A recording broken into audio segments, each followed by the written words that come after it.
Assalamualaikum warahmatullahi wabarakatuh. Selamat pagi, salam sejahtera untuk kita semua. Salam sehat. Perkenalkan, nama saya Zulkifli. NIM saya A321-18089. Program studi Pendidikan Pancasila dan Kewarganegaraan, jurusan Pendidikan Ilmu Pengetahuan Sosial, Fakultas Keguruan dan Ilmu Pendidikan Universitas Tadulako. Ya, jadi pada pertemuan kali ini kita akan membahas mengenai upaya mengatasi ancaman di bidang Ipolexos Buthankam. Ya, jadi kepanjangan dari Ipolexos Buthankam yaitu bidang ideologi, politik, sosial budaya, dan keamanan dan pertahanan. Ya. Pertahanan keamanan. Oke. Adapun tujuan dari pembelajaran kita, yang pertama, adik-adik dapat memahami bagaimana strategi mengatasi ancaman di bidang Ipolexos Buthankam. Kemudian adik-adik dapat mengetahui apa saja ancaman bangsa Indonesia di bidang militer, non-militer, ekonomi, dan sosial budaya. Kemudian adik-adik dapat menganalisis apa saja upaya yang dapat dilakukan untuk mengatasi ancaman di bidang Ipolexos Buthankam yang berkaitan dengan kondisi lingkungan masyarakat di sekitar tempat tinggal siswa. Oke. Kemudian pembahasan kita pada pertemuan kali ini yaitu mengenai strategi mengatasi ancaman di bidang militer dan non-militer, strategi mengatasi ancaman di bidang ekonomi, strategi mengatasi ancaman di bidang sosial dan budaya. Oke. Pembahasan pertama yaitu strategi mengatasi ancaman di bidang militer. Ancaman militer akan sangat berbahaya apabila tidak diatasi. Oleh karena itu harus diterapkan strategi yang dapat untuk mengatasinya.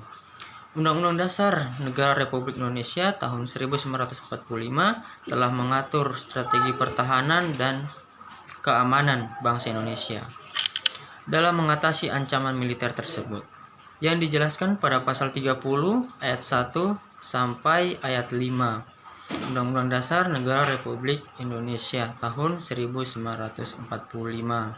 Ya.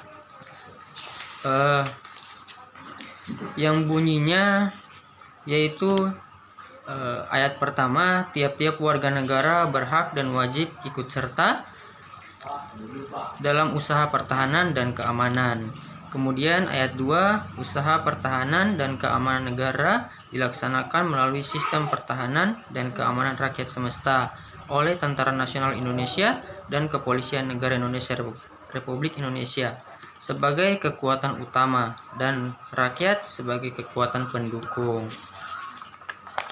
Kemudian ayat 3, Tentara Nasional Indonesia terdiri atas Angkatan Darat, Angkatan Laut, dan Angkatan Udara sebagai alat negara bertugas mempertahankan, melindungi, dan memelihara keutuhan dan kedaulatan negara. Kemudian ayat 4, Kepolisian Negara Republik Indonesia sebagai alat negara yang menjaga keamanan dan ketertiban masyarakat, bertugas melindungi, mengayomi, melayani masyarakat, serta menegakkan hukum. Kemudian ayat 5, susunan dan kedudukan Tentara Nasional Indonesia, Kepolisian Negara Republik Indonesia, hubungan kewarganegaraan Tentara Nasional Indonesia dan Kepolisian Negara Republik Indonesia di dalam menjalankan tugasnya, syarat-syarat keikutsertaan warga negara dalam usaha pertahanan dan keamanan diatur dalam undang-undang. Jadi itu bunyi dari pasal 30 ayat 1 sampai 5.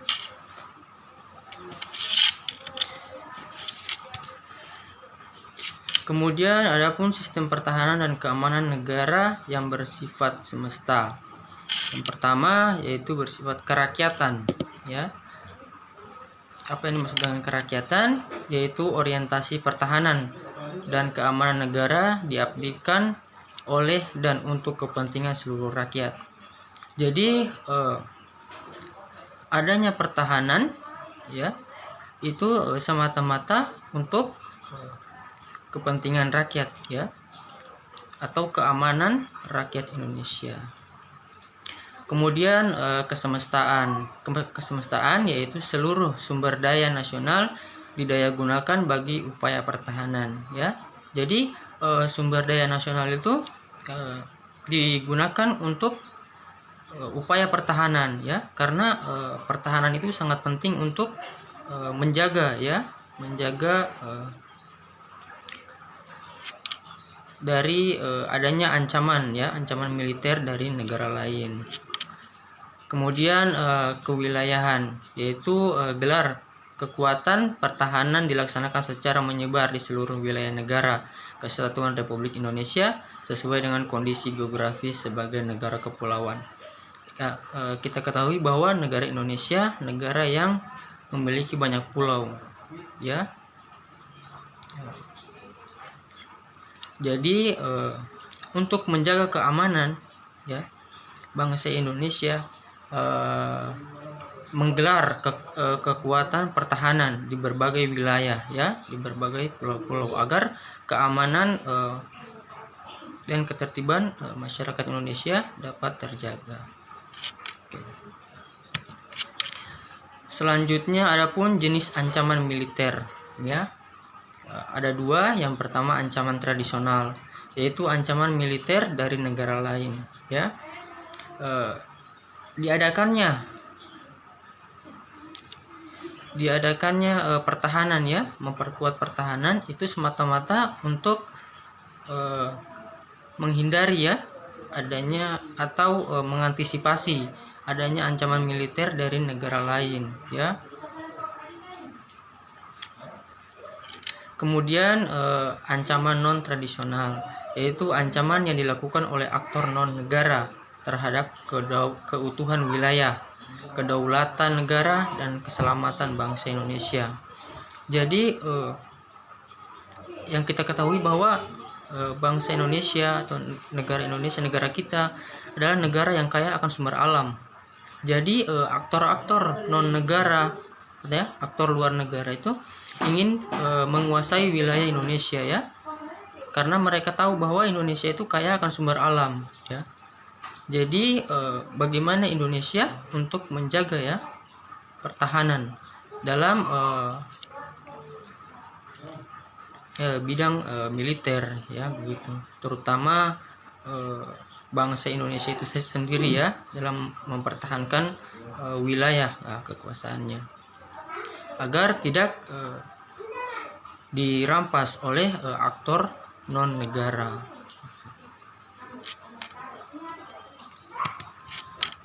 Kemudian mengatasi ancaman di bidang non militer. Strategi pertahanan non militer merupakan segala upaya ya untuk mempertahankan kedaulatan negara, keutuhan wilayah negara Kesatuan Republik Indonesia dan keselamatan segenap bangsa dari ancaman aspek ideologi, politik, ekonomi, sosial, budaya, keamanan, teknologi informasi, komunikasi, keselamatan umum dan hukum. Dengan kata lain, sebagai subsistem pertahanan negara, pertahanan non-militer memiliki kepentingan pertahanan, yakni kedaulatan negara, keutuhan wilayah negara, kesatuan Republik Indonesia, dan keselamatan segenap bangsa. Jadi ancaman untuk bangsa Indonesia itu bukan hanya pada bidang militer ya, bukan hanya militer yang mengancam ya, adanya ancaman, tetapi non militer juga. Contohnya dalam bidang ekonomi ya, sosial dan budaya ya, yang bisa memecah belahkan persatuan dan kesatuan Indonesia ya.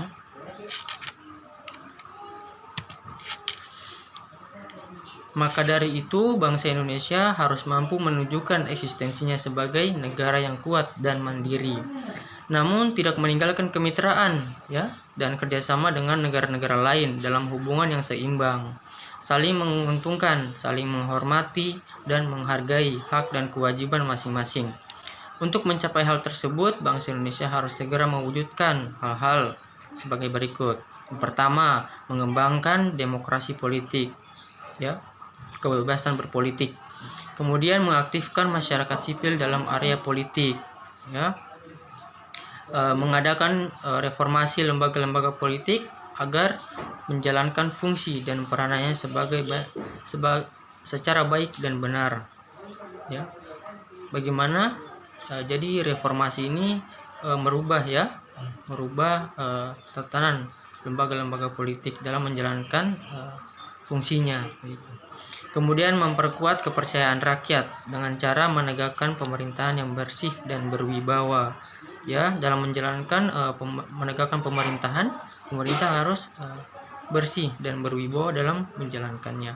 Kemudian menegakkan supremasi hukum, ya, dalam bidang hukum. Supremasi harus ditegakkan, ya. Kemudian memperkuat posisi Indonesia dalam kancah politik internasional. Jadi bangsa Indonesia agar bisa mengimbangi dengan negara lain, bangsa Indonesia itu harus bisa berpolitik, ya. Jangan sampai Indonesia itu kalah dalam kancah politik di internasional, ya, atau dunia.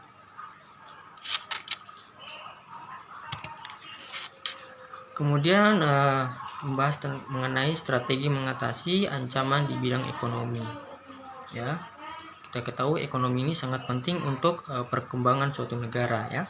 Sebelum menyentuh bidang politik, globalisasi lebih dahulu terjadi pada bidang ekonomi, ya. Sejak digulirnya liberalisme ekonomi oleh Adam Smith sekitar abad ke-15 telah melahirkan perusahaan-perusahaan multinasional, ya, yang dilakukan aktivitas perdagangannya ke berbagai negara. Mulai abad 20, paham liberal kembali banyak dianut oleh negara-negara di dunia, terutama negara maju, ya. Hal ini membuat globalisasi ekonomi semakin mempercepat perluasan jangkauannya ke semua tingkatan negara, ya. Mulai negara maju sampai dengan berkembang seperti Indonesia, ya, negara berkembang. Kenyataan yang terjadi, globalisasi ekonomi lebih dikendalikan oleh negara-negara maju, ya. Yang kita ketahui sampai saat ini bahwa negara maju itu lebih menguasai, ya, perekonomian, sementara negara-negara berkembang kurang diberi ruang dan kesempatan untuk memperkuat perekonomiannya, ya. Jadi yang kita ketahui, ya, bahwa pada masa penjajahan Belanda, ya, ada namanya tanam paksa atau kerja rodi, ya. Selepas itu muncullah paham liberalisme, ya, oleh Belanda yang semata-mata untuk memperkuat perekonomian mereka, ya, dengan memperdagangkan, ya, membuka perusahaan-perusahaan untuk memperdagangkan barang antar negara, ya. Di situ Indonesia dijanjikan, ya, bahwa akan menerima upah, ya, tidak seperti kerja paksa, ya, yang tidak menerima imbalan sama sekali. Tetapi kenyataannya tidak seperti yang mereka janjikan, ya. Tidak beda jauh dengan kerja paksa, ya, yang namanya yang disebut dengan paham liberalisme pada masa penjajahan Belanda itu, ya. Yang kemudian pada abad ke-20 sudah muncul lagi paham-paham tersebut, ya, yang mana dianut oleh negara-negara maju, ya, untuk memperkuat perekonomian mereka, ya. Sedangkan negara-negara berkembang hanya dijadikan objek, ya, untuk memperkuat atau memajukan perekonomian mereka, tanpa mereka berikan kesempatan untuk negara-negara berkembang itu dalam memperkuat, ya, perekonomian mereka, ya. Begitulah, itu yang disebut dengan paham liberalisme, ya. Kemudian maka sistem ekonomi kerakyatan merupakan senjata ampuh untuk melumpuhkan ancaman di bidang ekonomi, ya, dan memperkuat kemandirian bangsa kita dalam semua hal. Untuk mewujudkan hal tersebut, perlu kiranya negara mewujudkan, yaitu yang pertama, sistem ekonomi dikembangkan untuk memperkuat produksi domestik untuk pasar dan negeri, sehingga memperkuat perekonomian rakyat. Ya, jadi negara itu memperkuat ya produksi di negara sendiri ya, untuk menaikkan perekonomian rakyat. Kemudian pertanian dijadikan prioritas utama ya, karena mayoritas penduduk Indonesia bermata pencaharian sebagai petani. Industri-industri haruslah menggunakan bahan baku dari dalam negeri ya, sehingga tidak tergantung impor dari luar negeri. Jadi bangsa Indonesia harus lebih mengutamakan bahan baku dalam negeri ya, daripada impor, agar perekonomian Indonesia itu dapat berkembang dengan pesat.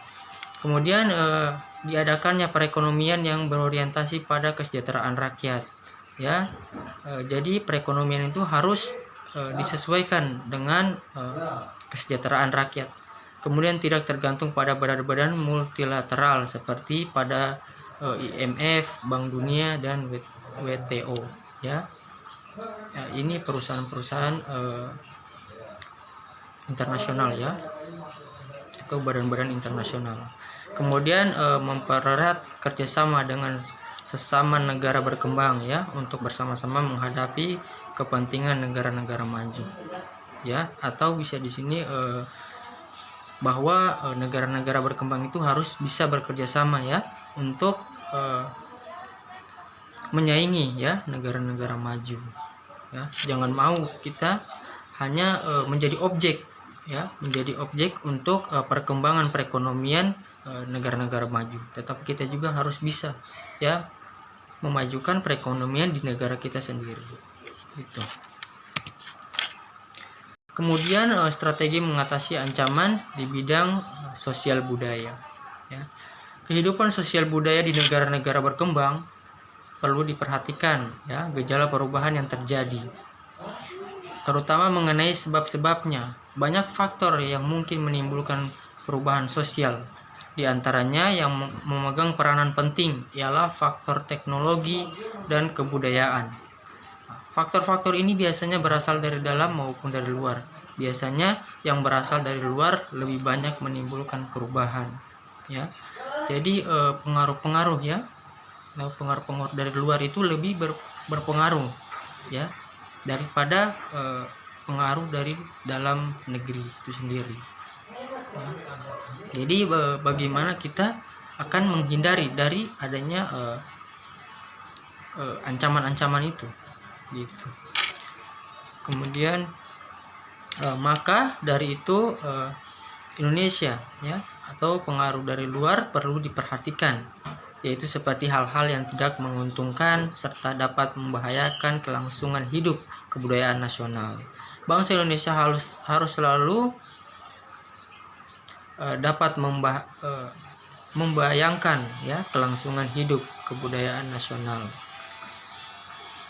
Bangsa Indonesia harus selalu waspada ya akan kemungkinan adanya kesengajaan pihak luar untuk memecah belah kesatuan bangsa dan negara Indonesia.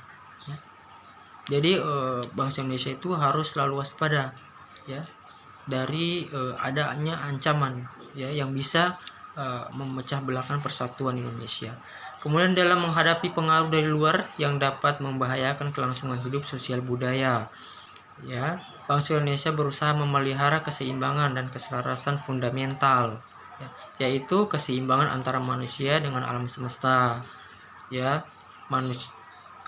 manusia dengan masyarakat, manusia dengan Tuhan. Kemudian keseimbangan kemajuan lahir dan batin. Kesadaran akan perlunya keseimbangan dan keserasian melahirkan toleransi yang tinggi ya, sehingga menjadi bangsa yang berbineka dan bertekad untuk selalu hidup bersatu. Masyarakat yang berbineka yaitu masyarakat yang tidak membeda-bedakan ya, yang menghargai persatuan dan kesatuan ya, khususnya negara Indonesia ya gitu.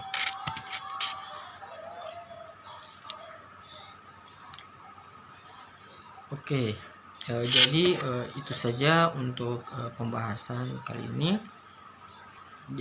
Mungkin ada yang kurang jelas atau kurang dipahami, bisa ditanyakan adik-adik sekalian. Mungkin ada yang kurang dipahami atau kurang dimengerti, silahkan dipertanyakan. Jika tidak ada yang dipertanyakan, saya akhiri saja pertemuan pada hari ini